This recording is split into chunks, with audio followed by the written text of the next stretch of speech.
नमस्कार, सुप्रभात। आज है 18 जनवरी 2024 और आज का दिन आरएस मुख्य परीक्षा में भाग लेने वाले अभ्यर्थियों के लिए सबसे महत्वपूर्ण है, क्योंकि आज 18 जनवरी को राजस्थान सरकार के कैबिनेट की मीटिंग होना प्रस्तावित है और राजस्थान यूनिवर्सिटी में आरएस मुख्य परीक्षा 2023 को पोस्टपोन करने के लिए कुछ अभ्यर्थी धरना प्रदर्शन कर रहे हैं। तो उनको यह आश्वासन दिया गया है कि परीक्षा को लेकर जो भी निर्णय है वो कैबिनेट में लिया जाएगा। सरकार परीक्षा समय पर कराना चाहती है या स्थगित करना चाहती है, इसका जो भी निर्णय होगा वो कैबिनेट में लिया जाएगा। इस प्रकार आज का दिन सबसे महत्वपूर्ण है, क्योंकि पिछले 10 दिन से यूनिवर्सिटी में परीक्षा की तिथि को आगे लेकर जो धरना चल रहा है वो धरना हो सकता है कि आज समाप्त हो जाए और परीक्षा की तिथि सरकार आगे बढ़ा दे। यह भी हो सकता है कि सरकार तिथि को आगे न बढ़ाए, इसी निश्चित तिथि को परीक्षा करवा दे। इसके बारे में निर्णय जो भी होगा वो आज ही किया जाएगा। कल 17 जनवरी को आरएस प्रारंभिक परीक्षा 2023 को लेकर कुछ प्रश्नों पे आपत्ति थी, उसकी सुनवाई हुई थी और उस सुनवाई में भी जो माननीय न्यायालय हैं उन्होंने अपना निर्णय सुरक्षित रख लिया है। उस प्रकरण में भी अभी तक निर्णय आया नहीं है।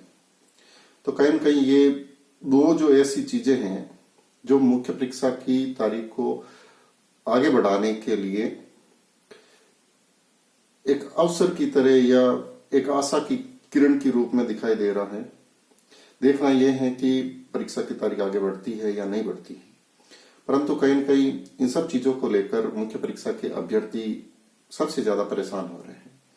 इस हार्ड कंपाती सर्दी में वो बाहर बैठकर धरना दे रहे हैं। ये सब चीजें एक पूरे सिस्टम को चैलेंज कर रही हैं।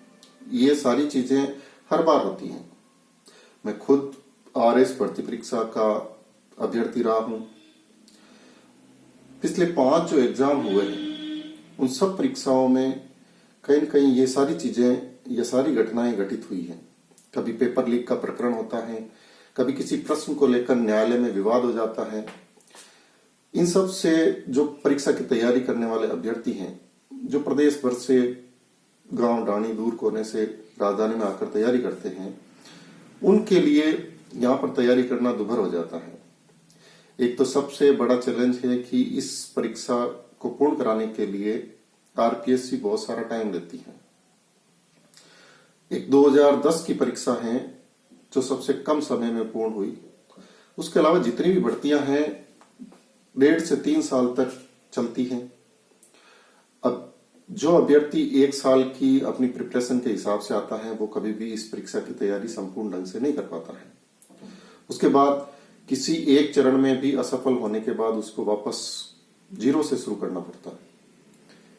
तो ये एक ऐसी परीक्षा है जो अपने आप में सरकार में काम करने के लिए आदमी को इतना मानसिक रूप से मजबूत कर देती है कि वह व्यक्ति परीक्षा की तैयारी के दौरान ही वह सारे चैलेंज देख लेता है। अब हर बार कोई न कोई ऐसा कारण होता है जिसकी वजह से परीक्षा की दिनांक आगे बढ़ जाती है। अब तक जो जितनी भी भर्तियां हुई है पिछली 4-5, चाहे वो 12 की भर्ती हो, 13 की भर्ती हो, 2016 की भर्ती हो, 2018 की भर्ती हो या फिर 2021 की भर्ती हो, इन सब भर्ती परीक्षाओं में दिनांक आगे बढ़ी है मुख्य परीक्षा की।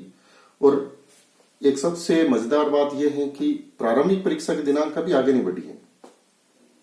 प्रारंभिक परीक्षा निश्चित समय पर ही होती है। प्रारंभिक परीक्षा का परिणाम भी समय पर आ जाता है, पर उसके बाद जो या तो आंसर की आरपीएससी जारी करती है उसमें कहीं कहीं त्रुटियां होती हैं। उसकी वजह से अभ्यर्थी कोर्ट की शरण लेते हैं और माननीय न्यायालय द्वारा या तो स्थगन आदेश दिया जाता है या परिणाम को रिवाइज करने का आदेश दिया जाता है। इन सब कारणों से मुख्य परीक्षा की जो तारीख है वो आरपीएससी ने जब भी तय की है पिछली 4 भर्तियों में, आरपीएससी उसको समय पर नहीं करवा पाई है। यह भी एक रीजन है जिससे हम ये सोच सकते हैं कि इस परीक्षा की दिनांक भी आगे बढ़ सकती है। अभ्यर्थियों का कहना है कि आरपीएससी ने 1 अक्टूबर 2023 को जो प्रारंभिक परीक्षा करवाई थी और 20 अक्टूबर के आसपास इसका रिजल्ट जारी कर दिया, यानी 20 दिन में रिजल्ट जारी कर दिया। ये एक अच्छी बात थी। पर आरपीएससी ने जब डेट घोषित की तो पता चला कि अभ्यर्थियों को 3 महीने के लगभग समय दिया गया है। अब जो आरएस मुख्य परीक्षा का सिलेबस है, वो सिलेबस इतना बड़ा है कि अगर कोई अभ्यर्थी प्रारंभिक परीक्षा के बाद मुख्य परीक्षा की तैयारी शुरू करे तो वह उसको पूरा नहीं कर सकता। विभिन्न प्रकार के विषय उसमें सम्मिलित किए गए हैं। उसके लिए खूब सारी रेफरेंस बुक पढ़नी पड़ती हैं, कोचिंग्स के नोट्स पढ़ने पड़ते हैं। तो एक पर्याप्त समय या तो आरपीएससी जो कैलेंडर जारी करे वो प्रारंभिक परीक्षा कराने से पूर्व ही, जैसे यूपीएससी जारी करती है, प्रारंभिक परीक्षा, मुख्य परीक्षा और साक्षात्कार, इन सब का कैलेंडर भर्ती के विज्ञापन से पूर्व ही जारी हो जाना चाहिए। यहां तक कि यूपीएससी तो भर्ती का विज्ञापन कब निकाला जाएगा, प्रारंभिक परीक्षा कब होगी, मुख्य परीक्षा कब होगी, साक्षात्कार कब लिए जाएंगे, ये सारी दिनांक पहले से ही उस वित्तीय वर्ष की जारी कर देती है। आरपीएससी को कहीं ना कहीं यूपीएससी को फॉलो करने की जरूरत है। इन सब चीजों में जो सबसे ज्यादा पीड़ित है वो अभ्यर्थी है, क्योंकि सरकार या पीएससी कमीशन इन सब का ये एक सिस्टम का हिस्सा है, इनका कुछ भी नहीं जाता। जो व्यक्ति इस एग्जाम की तैयारी करता है वो मानसिक और आर्थिक रूप से परेशान होता है। सबसे पहला उसके लिए धैर्य रखना सबसे मुश्किल है। ये एक ऐसी भर्ती परीक्षा है जो प्रशासनिक अधिकारियों का चयन करती है और इसमें सबसे ज्यादा धैर्यशील व्यक्ति ही इस परीक्षा को पास कर पाते हैं। क्योंकि कई बार ऐसा हुआ है कि मुख्य परीक्षा से 5 दिन पहले, अगर उदाहरण ले पिछली भर्ती का, तो 22-23 फरवरी को परीक्षा प्रस्तावित थी। 17 और 18 फरवरी के लगभग माननीय न्यायालय का एक आदेश आया, उसकी वजह से परीक्षा स्थगित हो गई। सरकार दोबारा डबल बेंच में गई और सरकार ने माननीय न्यायालय के निर्णय पर स्थगन आदेश ले लिया। अब ज्यों ही परीक्षा स्थगित हुई, सब अभ्यर्थी एक तरह से रिलैक्स हो जाते हैं। उसके बाद उनको ऐसे लगता है कि परीक्षा की दिनांक और ज्यादा आगे बढ़ेगी, पर पिछली सरकार तत्पर थी, या यूं कहें कि भर्ती परीक्षा को समय पर पूर्ण कराने के लिए कटिबद्ध थी। तो उन्होंने अगले 1 महीने में परीक्षा की दिनांक निश्चित कर दी और 21 और 22 मार्च को एग्जाम ले लिया। तो एक जो तैयारी करने का रिदम होता है, वह रिदम अभ्यर्थी का टूट जाता है। बात करें इस भर्ती परीक्षा की, इस भर्ती परीक्षा में भी जो भी अभ्यर्थी तैयारी कर रहे हैं, उस अभ्यर्थी को आज भी यह पता नहीं है कि परीक्षा 27-28 जनवरी को होगी या फिर परीक्षा पोस्टपोन होगी। ये जो दुविधा की स्थिति है, परीक्षा की तैयारी करने वाले अभ्यर्थी के लिए सबसे ज्यादा विकट है, क्योंकि उसको जब वो तैयारी करता है तो एक एकाग्रता की जरूरत है। वह उन सब चीजों को याद करता है जो उसका सिलेबस है, उसको समझता है। अगर उसके मस्तिष्क में कहीं न कहीं ये चीज चल रही है कि भर्ती परीक्षा समय पर होगी या नहीं होगी, पोस्टपोन होगी तो तारीख कितनी आगे बढ़ेगी, मतलब निश्चितता की कोई स्थिति नहीं है। और इस अनिश्चितता की स्थिति में अभ्यर्थी के लिए सबसे ज्यादा विकट समय होता है, क्योंकि उसे इतना सारा सिलेबस कवर करना है और कहीं न कहीं एक प्लानिंग के तहत वो एक पूरी प्रिपरेशन करता है और वह सारी प्लानिंग उसकी गड़बड़ा जाती है। अब इसमें जो परीक्षा में भाग ले रहे हैं अभ्यर्थी, उनमें कुछ अभ्यर्थी सरकारी कर्मचारी हैं। उनकी ये मांग है कि जो राजस्थान विधानसभा के इलेक्शन हुए 2023 नवंबर में, उनमें कई सारे कर्मचारियों की ड्यूटी थी। अब उस ड्यूटी की वजह से कर्मचारी परीक्षा की तैयारी नहीं कर पाए। कई लोगों की ड्यूटियां महीने 1.5 महीने के लिए लगती हैं, जिनका अधिग्रहण मतलब निर्वाचन आयोग कर लेता है निर्वाचन की प्रक्रिया की तैयारियों के लिए। ये सारे रीजन से अभ्यर्थी जो धरना दे रहे हैं, वहां पर धरना स्थल पर कई समाज के नेता, प्रतिनिधि या फिर जो मेंबर ऑफ लेजिस्लेटिव है, एमएलएज, मंत्री, ये सब गए हैं। कहीं कहीं वित्त मंत्री, कृषि मंत्री किरोड़लाल जी मीणा, ये सब पहुंचे हैं। और सरकार, चूंकि अभी सरकार का गठन नया नया हुआ है, सरकार खुद मतलब यानी अभी उसी मिशन मोड से आई है आंदोलन वाले से, क्योंकि सरकार के कई नुमाइंदों ने प्रत्येक जगह अपने अपने आंदोलन किए थे वो जनता की आवाज उठाने के लिए।